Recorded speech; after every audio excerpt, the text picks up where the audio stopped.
Yep. So, hi everyone. Thank you so much for joining to our seminar today with Jenny Wong, and on the topic of ADHD and fitness for duty. So, I'm sure this is a highly anticipated topic for our clients. So, during the presentation, the attendees will be muted to avoid any random noises during the presentation. And if you have any questions during the presentation, please pop them in the chat box and we will attend to them at the end during the Q&A session. So today we have Jenny. She is a clinical psychologist with over 20 years of experience in medical, legal, and fitness for duty assessments, clinical assessments, and treatment of psychological conditions, and adolescent mental health. She has spent much of the last 15 years in corporate health, providing a broad range of clinical psychological services, including clinical, cognitive, and intellectual assessments and treatment for the full range of clinical presentations, including anxiety disorders, depression, post traumatic stress disorder, and trauma symptoms with both adults and adolescents. So, over to you, Jenny. Thanks very much, Sophia.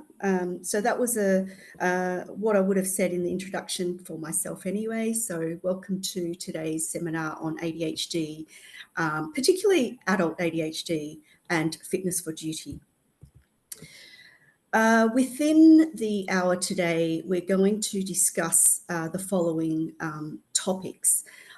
Some I will linger on and some I will skip through fairly quickly because the slides will be available in the recording, and a lot of the content, it can be content heavy, so you are able to obviously peruse them at your own leisure. So as an overview, we will be discussing what ADHD looks like, the symptoms and diagnostic criteria, and specifically what adult ADHD looks like. I will then move on to the topic of legal protections and law around Australia, what the law says about management of ADHD in the workplace, what the employee obligations are, and then move on to some examples of how some Australian companies or organisations are managing ADHD in the workplace, and then also provide and discuss some reasonable adjustments. This is a topic that I'm constantly asked about, how we can manage ADHD in the workplace. So ADHD is a developmental disability. People commonly think that ADHD is a learning disability. As you know, some of the symptoms do include difficulty paying attention, organising tasks and studying materials, and resisting impulses. So the impulsivity is one of the main cornerstone of ADHD that people recognise. However, ADHD is not a learning disability, although such disabilities definitely can coexist with ADHD. ADHD is actually a developmental disability or a neurodevelopmental disorder. This is due to its genetic factors, on early onset, interactions between genes and the environment, neuropsychological cognitive deficits, and distinct brain development patterns when compared to non-ADHD individuals. And ADHD is also considered a mental health disorder and is classified as such in the DSM. So, however, some of what's known about ADHD is still hypothesized, and research is still ongoing. ADHD is understood as a developmental disorder that impacts the prefrontal cortex, the part of the brain that's responsible for executive functions and other self-regulatory processes. These cognitive abilities enable individuals to manage and direct their thoughts and actions. So I'm going to just have a look at the ADHD symptoms and diagnostic criteria according to the DSM-5 or the 5TR. There are three subtypes: predominantly inattentive subtype, which was formerly called attention deficit disorder, ADD, and now it's all sort of just bunched into one as a subtype of ADHD. There's the predominantly hyperactive or impulsive subtype, and also the combined. This is where it's a little bit content heavy, so I'm just going to skip through some of this because it's obviously on the public domain. You can look up what the ADHD symptoms and diagnostic criteria are. But the hyperactive ADHD type is characterized by functional impairment, a hyperactivity or impulsivity that interferes with functioning or development. And to be diagnosed with this type of ADHD, adults, which are 17 and older, must exhibit at least 5 of the following symptoms, while children under 17 must display 6 or more of the following. So in a nutshell, it's, not being able to sit in your seat for long, feeling restless, being challenged with sitting quietly with quiet activities, excessive talking or interrupting, that sort of thing. When we look at the predominantly inattentive ADHD type, which, like I said, was previously ADD, this is characterized by a significant inability to focus. So diagnosis for this type requires adults to display at least 5 of the following symptoms, while children under 17 need to exhibit 6 or more. So this is poor attention to detail or short attention span, poor listening skills because they can't focus on auditory or multi sort of sensory information coming in, lack of follow through, incomplete tasks, that sort of thing, appearing quite disorganized, avoidance of concentration heavy tasks, frequent loss of items, high distractibility, or forgetfulness. For a combined type ADHD diagnosis, a person must meet the diagnostic criteria for both the primarily inattentive type and the primarily hyperactive impulsive type. This means exhibiting at least 6 symptoms from each category for children under 17, or at least 5 categories from each for adults over 17. So, diagnosing ADHD in adults can be more difficult than child diagnosis because there are certain subtleties that don't present, for example, in children. Adult ADHD is unlikely to be considered if your symptoms are recent and were not a consistent problem in the past, as it's generally understood that ADHD does not first develop in adulthood. So you must have had it in childhood that was either undetected or managed in some other way. For an adult ADHD diagnosis, the symptoms must also significantly impact various aspects of an adult's life, such as difficulty concentrating, difficulty completing tasks, mood swings, acting with impatience, difficulty maintaining meaningful relationships, or underperformance in education or in the workplace. With the adult ADHD, inattentive symptoms may look like difficulty sustaining attention in tasks or conversations, frequent careless mistakes at work or in daily activities. They may struggle with organisation and time management. They tend to be easily distracted by external stimuli or unrelated thoughts, difficulty following through on instructions and completing projects, or tendency to forget appointments, deadlines, and obligations. So this is slightly this does follow through from childhood inattention, except this is more in the social and occupational functioning. Hyperactivity symptoms in adults can look like restlessness or being unable to relax, feeling unable to relax, frequent fidgeting, tapping, or moving excessively. So you may not, get out of your seat every 5 minutes like a child might in the classroom, but you still feel that inability to stay put. Finding it difficult to engage in quiet or sedentary activities, experiencing a constant sense of internal urgency, like you're just always on a drive internally, and talking excessively or interrupting conversations. So impulsivity, again, is like it can look like this: acting without thinking about the consequences, difficulty waiting for your turn in conversations or activities, making impulsive decisions, which could lead to difficulties with financial or social stability. So, they might not have any sort of insight into what they're spending or the impact they have on friends and co-workers. Struggling with emotional outbursts and difficulty regulating their emotions.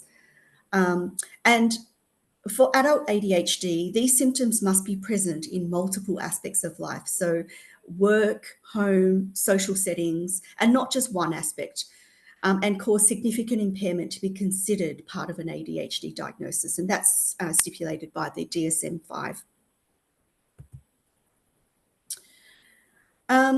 So yes, adult ADHD can present challenges such as difficulties with attention, organisation, time management, and impulsivity. However, ADHD can also provide strengths, including creativity, problem-solving skills. They can think outside the box sometimes, hyper focus on certain tasks, and resilience.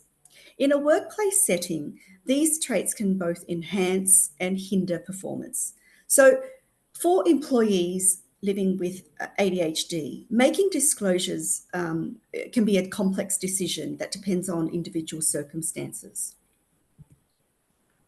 So now we're moving into disclosure and what happens in the workplace when you do have ADHD. So ADHD is recognised as a disability in Australia, applying to both child and adult ADHD, so in the school and the work environment. This means it's covered under the Australian Government's Disability Discrimination Act, protecting against disability discrimination in education, employment, and other areas. So what this means is that employers must provide reasonable adjustments unless they can demonstrate that it's not viable for them to do so.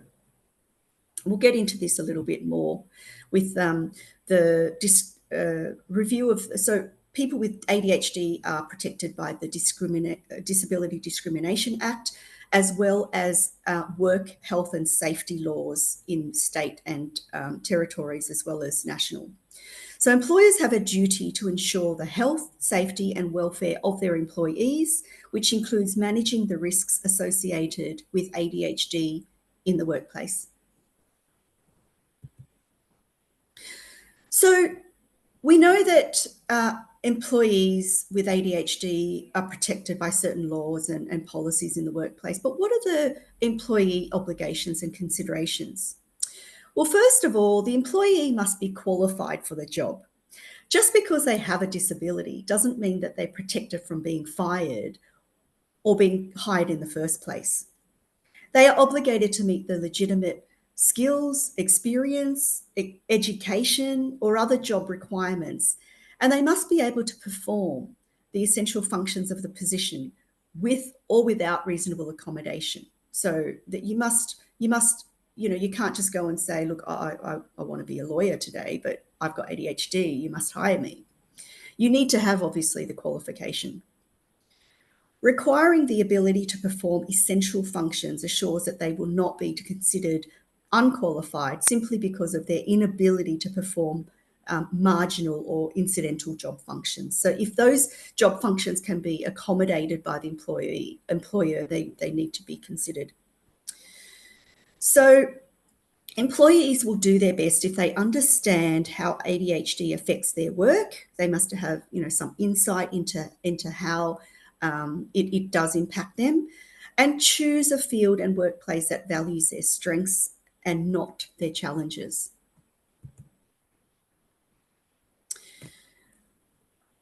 Increasingly over the last 10, 20 years, I've had a lot of ADHD referrals for either pre-employment, which we'll discuss a little bit later, or fitness for duty, or making reasonable accommodations for somebody who's already employed and demonstrating difficulties that may reflect ADHD in the workplace. So from beginning to end of a person's career, starting with recruitment. In Australia, fitness for duty assessments for individuals with ADHD are conducted on a case-by-case basis, considering the specific impact of the condition on job performance and safety and how well they manage their condition in the workplace, rather than solely on the diagnosis itself. So it's not a black or white decision regarding ADHD based on the diagnosis. This means that ADHD does not automatically disqualify someone from having a job, but that the individual's ability to perform the inherent requirements of the role will be carefully evaluated. So some of the considerations for ADHD and fitness for duty assessments include what is the functional impact? So the assessment will evaluate how ADHD symptoms affect the individual's cognitive abilities, their behaviour in the workplace, how they get on with other people, their interaction with other people and interpersonal style, and their perception as they relate to the specific job requirements. So it's not one assessment fits all. We also need to consider the impact on safety. So for safety critical roles, for example, those in the rail industry or in the military, the assessment focuses on whether the individual's ADHD could pose a risk to themselves or to others due to the potential impairments in areas such as attention, impulsivity, or executive function. So remembering that executive function means making the sort of prefrontal decisions like planning, being organised, having awareness of time management, that sort of thing. And you can see why that's essential in safety critical roles.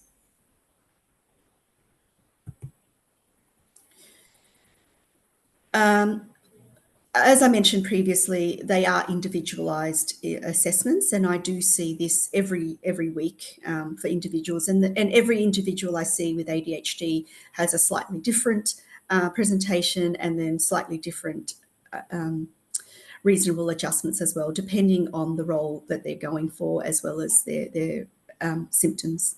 So the assessment involves a thorough evaluation of the individual's specific situation, including the severity of their ADHD, any treatments they are receiving, whether it's medication or psychological, and how well they manage their symptoms on their own. When we're talking about disclosure and documentation, in some industries like the rail industry, individuals with ADHD are required to declare their condition in a health questionnaire at pre-employment. So in other areas, employees may choose to disclose their ADHD to their employer, particularly if they require accommodations to perform their job effectively. So it's best to be upfront and see if there are reasonable accommodations or adjustments to help that person perform their role. Quite often I see ADHD not being disclosed at pre-employment, and if it poses a problem later on in employment, this obviously opens up a whole new area of problem solving for the employee, for the employer as well, to accommodate that post the recruitment stage. So we must use evidence-based evaluations. Assessments may include questionnaires, interviews, psychological or neuropsychological or cognitive testing to evaluate cognitive function, such as attention, memory, learning styles, or emotional regulation. Support and reasonable adjustments. Employers are legally required to make reasonable adjustments to support employees with ADHD to perform their roles, unless it imposes an unjustifiable hardship on the employer.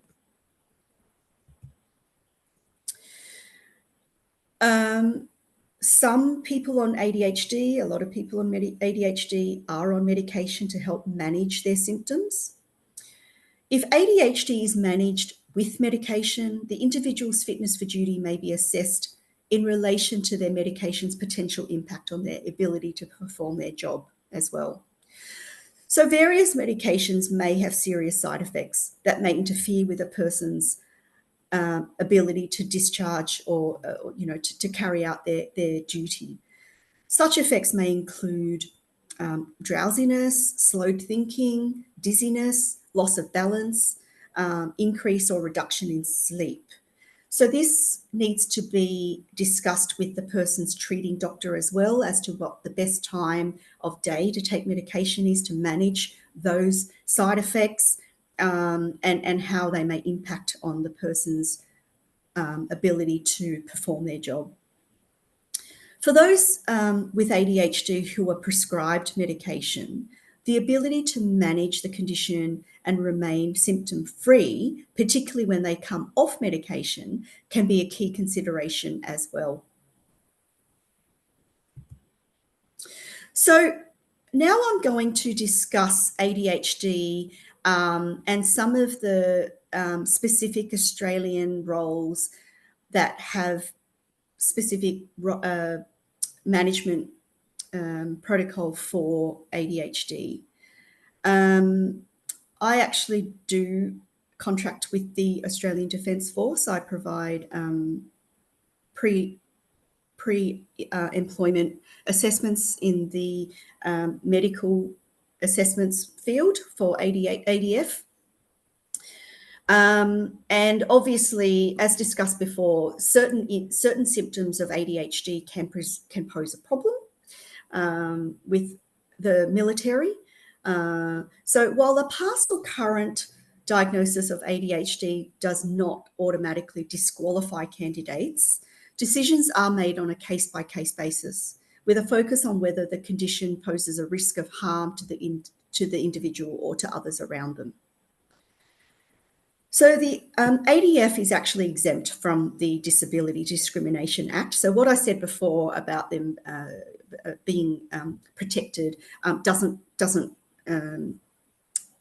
not apply to the ADF, but it states that it does assess each candidate's medical needs individually, and that a diagnosis of ADHD or autism, which again is another presentation that's on the rise in the workplace. It does not necessarily exclude candidates from entry. And just in terms of prevalence, I see ADHD weekly for the Defence Force. In various police forces around the country, many state and territory police forces require recruits to be off medication or be symptom-free for a period before joining. And this varies from 12 months to 24 months. And some may require a psychological evaluation as well. And that includes either a cognitive or a mental health assessment with a psychologist. The prison services have also conducted psychological assessments for various corrective services around Australia, including New South Wales and WA. Individuals applying for prison officer roles may be required to undergo psychological screening, including a mental health questionnaire and examination. So obviously they need to marry up, and potentially further psychological screening, even if they don't have a diagnosable mental health condition. So it's a blanket assessment for every applicant. The prison officer pre-service health assessment guidelines state that candidates with ADHD need to provide a report from their treatment provider that verifies the diagnosis, the history, the treatment, and impact on daily functioning. If managed through medication, the treating provider must be a psychiatrist and not a GP. Although I wonder what with various states now allowing GPs to prescribe ADHD medication, this may change in the future. So some key considerations for individuals with ADHD. It's in their best interest, obviously, for individuals with ADHD to provide a detailed report from their treatment provider. So like I said, including diagnosis, history, treatment, and daily functioning, especially if medication is involved. Employees with ADHD have rights under the Discrimination Act to request reasonable adjustments and not be discriminated against based solely on their ADHD. It's in their best interest as well to have open and honest communication with employers about the challenges and support needs associated with ADHD, which may be able to facilitate a more inclusive and productive work environment. Now, I'm going to discuss two situations where ADHD is seen as a problem in the workplace and how this is managed, and where ADHD is not seen as a problem in the workplace, or rather is seen as a neurodivergent sort of situation that can be accommodated in the workplace. The current way of viewing ADHD as a disorder is relevant to the workplace. On the next slide, you'll see the absence of therapy. In the absence of therapy, ADHD results in poor educational performance and may reduce standard employment options. The inherent characteristics of ADHD, combined with poor educational outcomes, can result in poor work performance, often leading to higher rates of unemployment or instability in employment for people with ADHD compared to those without. So you can see from this slide, this figure, that if there was an uniform innate cognitive potential at the top, so those with normal cognition or those with aberrant cognition that aligns with ADHD, those with therapy or treatment and those without can have very different outcomes. So a person without ADHD might go through the standard education, normal educational outcome, standard work practices, and have a normal performance. Whereas those with a different style of learning or aberrant cognition, or those with ADHD, may have certain disabilities in the educational setting, resulting in poor educational outcome, higher rates of unemployment, poor work performance, and result in more negative outcomes for that person. I'll leave that there, and the slides are going to be available so you can sort of look at that in a little bit more detail, or ask me any questions a little in the Q&A session. So where ADHD is seen as a problem in the workplace, the experience of ADHD can be inferred from the general characteristics of the condition. The following 6 areas of executive function affected by ADHD can be seen as problems in the workplace. So activation. So adults may have greater difficulty organising, prioritising, or commencing tasks. So routine procedures such as filling out forms or planning on being organised can be a barrier to initial engagement in a project or task, requiring support with these aspects of work. Workers with ADHD can be easily distracted. They might tune in and out of conversations and activities around them. They might experience the world as a barrage to their senses. They might be particularly sensitive to noises, sights and smells without any sort of mitigation. Normal noise levels can interfere with their ability to hear conversations or maintain a train of thought, or long or highly structured work meetings can be particularly problematic for people with ADHD who need interaction and communication to be fluid and unstructured in order to operate effectively. So this also informs some of the reasonable adjustments, which we'll discuss later on. Regulating alertness, sustaining effort, and processing speed. So when required to work on tasks in which they have little interest, people with ADHD can quickly lose energy and alertness and become overwhelmingly tired. They are often more effective when engaged with components of many tasks at once, so multitasking, than when working on only one task, unless that task has captured their interest and focus. And you see that in the classroom setting with students as well with ADHD. People with ADHD may become easily frustrated and prone to expressing their emotions in ways that may violate workplace rules of courtesy and etiquette, although the same attributes can make them forceful and persuasive in their communication. Working memory. So people with ADHD may score lower on tasks of working memory, for example, on the Wechsler scales. Although people with ADHD may have outstanding long-term memories, they have very good long-term memories, they often find it difficult to process information quickly, resulting in poor verbal or non-verbal working memory. And that's doing multiple things at once, holding multiple strains of information and working on those to produce an outcome, with the latter affecting ability to estimate time. Writing long and complicated documents can be particularly difficult for people with ADHD. And they may have difficulty monitoring and self-regulating their behaviour.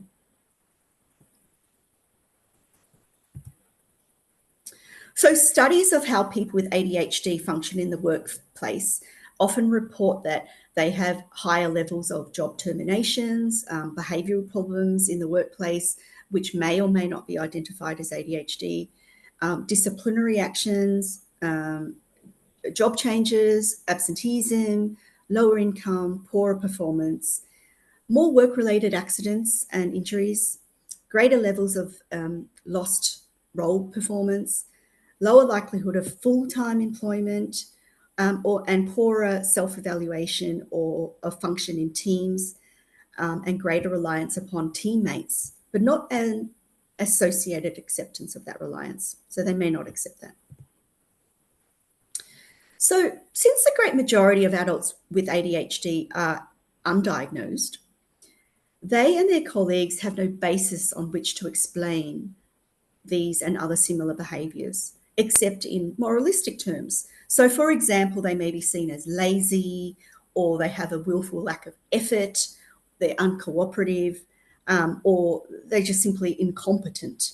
So problems that can be fixed through appropriate performance management measures and the application of self-discipline. So, just be less lazy, or, put more effort in, that sort of thing. People with, particularly with undiagnosed ADHD, may hear quite frequently. So where we see ADHD not as a problem, but as a neurodiversity, this is an alternative model of ADHD with a broader spectrum of human diversity, as illustrated in the next figure. So humans are seen as having innate psychological heterogeneity with individual differences in cognitive abilities that are a legacy of our evolution. And in this model, it's not meaningful to think of normal cognitive ability or to measure cognitive ability by just a single yardstick. So in the next slide, which is a bit busy, and I won't go through all of it at once, ADHD is seen as a disorder and is seen as resulting from an interaction between a particular component of this neurodiversity or innate cognitive style and the social and organisational environment, so how they interact with various parts of their environment. So in this slide, we've got many different cognitive styles.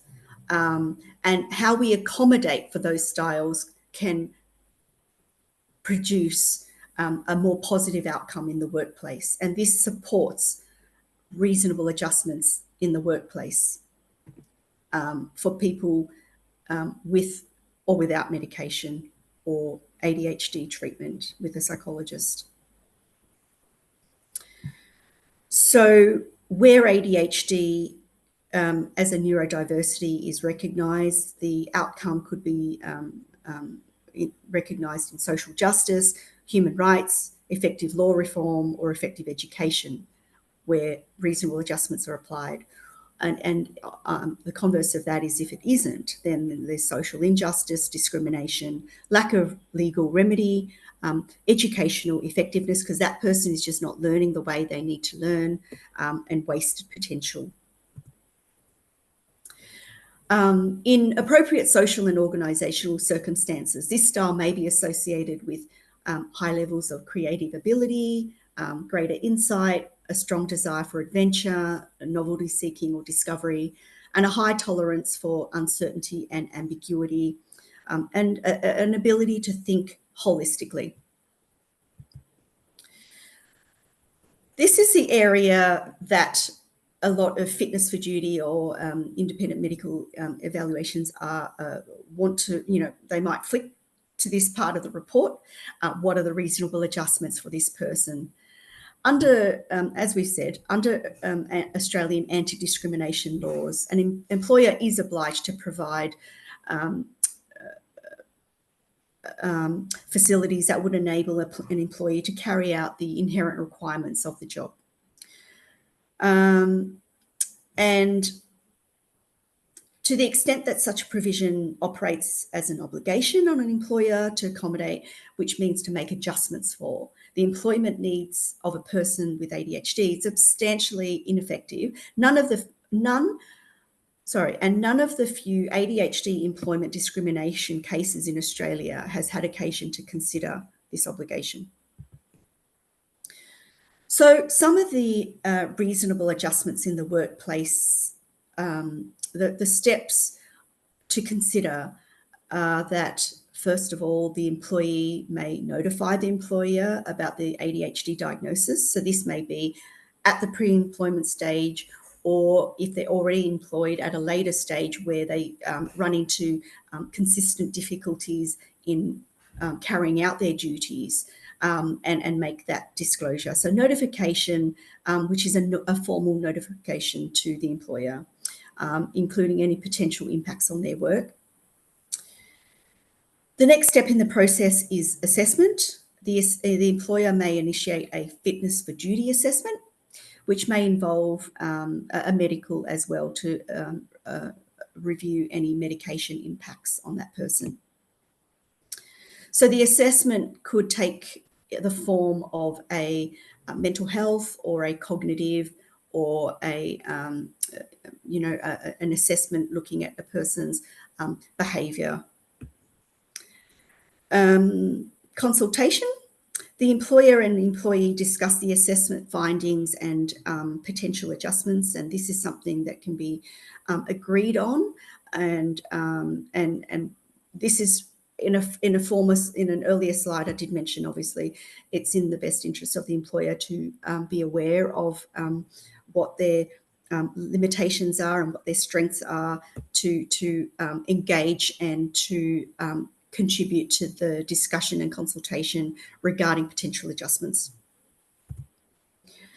The next step is implementation of adjustments. So if necessary, the employer implements reasonable adjustments to support the employee in their role. There's obviously ongoing monitoring as well. The employer may monitor the employee's progress and adjustments as needed, and adjust that in terms of timeframes or how much they need that particular reasonable adjustment, whether it's a couple of times a week or whether it's daily thing. So some important considerations in making reasonable adjustments in that employers should have clear policies and procedures in place for managing fitness for duty, including processes for managing employees with ADHD. It's crucial to create a supportive and inclusive workplace culture that embraces neurodiversity. If there are concerns about an employee's ability to perform their duties, to seek medical advice, and that may be through HR to make referrals to providers such as psychologists or psychiatrists. The focus should always be on ensuring a safe and productive working environment for all employees. So is it a human resource issue or an OH&S issue? So while ADHD is classified as a disability, which brings into play the requirement for employers to make reasonable adjustments, the highly individual presentation of the condition, which can span several domains, as we've discussed, mental, intellectual, sensory, behavioural, that sort of thing, creates challenges for employers to know precisely what adjustments to make. So the object of this regime is to ensure that employment discrimination does not occur, rather than to ensure worker safety. From my observation, employers tend to view workers with ADHD as an employment equity or anti-discrimination problem for HR to manage under anti-discrimination policies, rather than as individuals who may have an increased risk of physical or psychological injury because of their neurodiversity. If a worker is being treated with a stimulant medication, which one of the common ones like Ritalin or Vyvanse or dexamphetamine, these may be detectable on a drug screen, and so act as a disincentive or for disclosure by the worker if the employer's policy is not well communicated or understood. If a worker is newly diagnosed and has just commenced treatment, the initial adjustment to stimulant medication can result in a temporary increase in risk-taking behaviour and impulsivity, of which the employer must be made aware, especially if the worker is engaged in high-risk work, such as rail safety work, so that those risks can be controlled effectively.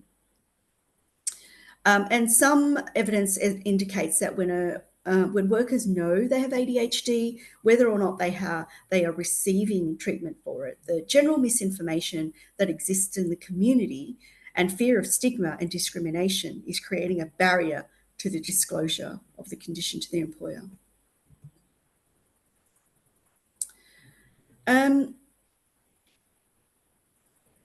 While diagnosis, treatment, support with children with ADHD has improved, and there are now very good resources available in the education system to facilitate their learning, adults with ADHD are treated within the private health system, and this can be a barrier to diagnosis and treatment where an individual maybe can't afford it or may not have the financial means for private health care. There are no resources available to treat adults with ADHD in the public health system in terms of programs or medication. So I'm just going to move on to some common reasonable adjustments, and of course these are possible or reasonable adjustments that should be tailored to the individual's needs. So things like flexible work arrangements, and you can see from the presentation of either whichever type of ADHD the person has that this may be a good adjustment for them. So options such as working from home or flexible start times or end times or adjusting meal times or break times, and this might take into consideration the effect of medication as well when they start that, and what the half-life of medication is, that sort of thing. Task management, providing very clear instructions, breaking down tasks into smaller steps for them, using visual aids like checklists or flowcharts, assistive technology, if that's a viable option for the organisation. So text-to-speech or speech-to-text software, spell check programs, that sort of thing. Noise cancelling headphones to eliminate external noise. Environmental modifications, so providing a quiet workspace that might be, you know, at the end of the room as opposed to smack in the middle. Reduced restrictions or changes to lighting or temperature can create a more comfortable and productive environment for people with ADHD. Using clear and concise language, providing written summaries of verbal conversations, and scheduling regular check-ins. Break times, allowing for regular breaks, either for meals, you know, for meals, or to just break away from the work situation, can help with focus and productivity. So some coming to the end of the seminar now. Just some take-home messages from all of that. I mean, I know it was quite content-heavy, the presentation. Some take-home messages are that, look, ADHD is a real condition. It is far more prevalent in the adult population than previously thought. And 9 out of 10 adults with ADHD are not even aware that they have it. And that's, again, remembering the first couple of slides, which said that, you know, ADHD doesn't sort of emerge in adulthood. It is a long-standing condition that was either not detected or just managed in different ways. If left undiagnosed and untreated, it can create real as well as serious risks to worker health and safety. Adult ADHD is not the ADHD is not the result of bad parenting, a lack of self-discipline, laziness, or a low IQ. It's a lifelong condition, and whilst about 35% of children diagnosed will successfully learn to manage their symptoms to the extent that it doesn't present any significant impairment in adulthood, the remaining 65% will continue to experience the effects of the disorder well into adulthood. ADHD can be managed, although not cured. Treatment can include medication, psychological counselling, and coaching to develop effective executive functioning skills. OH&S and human resource professionals can increase their own awareness. So this can have a filter down effect for the organisation. Challenged any preconceived notions, educate others, and remain alert to the red flag indicators that a worker may have ADHD, even if they have not yet been diagnosed, and handle this sensitively, seriously and supportively, and provide systems to ensure the workers' safety that accommodate the unique challenges of their condition. They're my take-home messages. Obviously, understanding what the legal obligations are, that's for the person with ADHD as well as employers. And focus on performance as opposed to the condition itself. The condition should not form the basis for decisions, but the actual performance. So I'd like to thank you very much for your attendance and for your attention today. No pun intended. Thank you. Thank you so much, Dr. Jenny. That was a very informative presentation. I do have a question for you. So now I'm going to open the floor for the Q&A session by starting with a question. If anyone has any question, just please pop them in the chat box and will attend to them. So I think this would be of interest to you and the case manager as well, is that could you please let us know, like, for these types of assessments that you do, so what types of documents that you would want to see for preparing an IME, and what would you not want the case managers to send you? Okay. First of all, a clear job description first up is very helpful. And this often contains information about the essential job requirements or criteria for selection, as well as the level of So in a job description, I often look at the what the key and the less pertinent sort of criteria are for the role, just so that we can make decisions about the person's ability to meet that.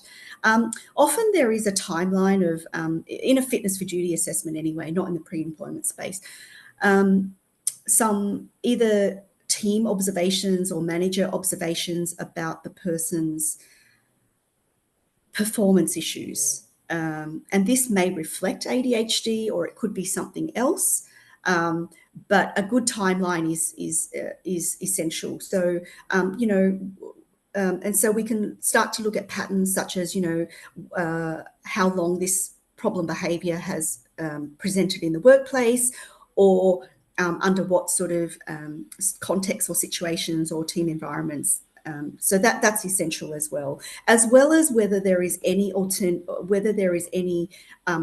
option for making reasonable adjustments. For example, if the person is able to work from home or not, or whether they can have any sort of modified duties, either on a temporary or a permanent basis.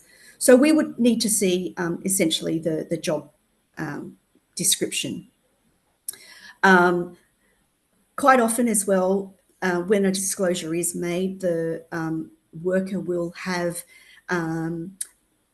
treatment notes or a report from their treatment providers. That might be a psychologist, psychiatrist, or their GP. And that's quite helpful to see support outside of work, that, we're all working on the same individual together. Thank you, Jenny, for that. Now we have two more questions from the attendee. Mm-hmm. The first one is, it says, I'm just curious, what is the comorbidity rate for autism and ADHD? Do you know? I actually don't know off the top of my head. However, I did read recently the reason for the seemingly explosion in ASD diagnosis, which is autism spectrum disorder diagnosis, is that in the previous versions of DSM, so DSM-4, the diagnostic criteria stipulated that a person could not be diagnosed with ADHD and ASD. And a person might very well have both presentations. So the reason for, like I said, the seemingly explosion of ASD presentations in our schools, community, and workplace is that they've now removed that requirement. So people can have both. And so suddenly, rather than have to choose one or the other, they can have both. And so there is an increase in ASD presentation. So I actually haven't read anything that regarding the comorbidity of both. Although there's a lot of interlacing and a lot of interaction between particularly the behaviours and the learning style and the social sort of presentations of ASD and ADHD. So it is quite a fascinating area going into the future, looking at studies that are equally interested in that question as we are. Yep. Thank you, Jenny. And I think we're going to move to our last question today. So, do you find that most employers are supportive of assessing or making accommodations for their employees with ADHD? The majority of the referrals I receive are in support of it. They would like to know how they can accommodate this person, because often it's not a situation. We did say in one of the slides, I did mention that there is often a self-selection of people who are aware of their limitations and their strengths to sort of, be in roles that enhance their strengths and not so much their limitations. But if you're already in a role and you're struggling with certain aspects of the role, or duties of the role, or specific tasks, I do find that employers are increasingly supportive of keeping that person and making accommodations for that person, even if it means moving them into a different role altogether. In the pre-employment, where a person has not started yet, in that space, obviously there is a bit more room to move with whether we can accommodate that person in the long term or the short term. Obviously taking into account the discrimination laws and whether that person has the right qualification or experience for the role, with minor adjustments. So I am finding that employers are increasingly supportive of that. Yep. So thank you, Jenny, and thank you everyone for joining today. I hope you guys enjoyed the session, and I hope seeing all of you in our next seminars. Thank you so much, Jenny, for today. Thank you very much, everyone. Have a nice day. Thank you.